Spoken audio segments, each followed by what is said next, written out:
আব্বা তোমার কি হয়েছে কি হয়েছে কি হয়েছে? বাবা আমি আর বেশি দিন বাঁচবো না রে।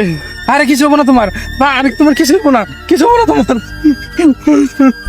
তোরা একটা খাতা কলম বাইর করে লিস্ট কর। হেই এ দাগের মধ্যে খাতা কলম কোন ভাইবো? এ ভাই তাহলে তোমার না ফোন আছে, তাহলে তোমার ফোনে হিসাব করো। ভালো কথা মনে করে দিছে। হ্যাঁ কব কব কব বা কব। ওই মুলুকসানের কাছে 2.5 লাখ। এ ভাই তাড়াতাড়ি লো ওই মূল লোকসান ওই সুকুমুদ্দির কাছে 3 লাখ। ওই হাসানের কাছে 20,000। আর কারা? তোম ছেলের কাছে 4-3 লাখ।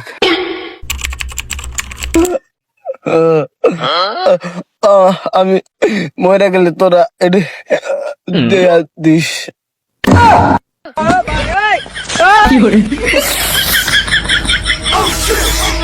হুরু বালছু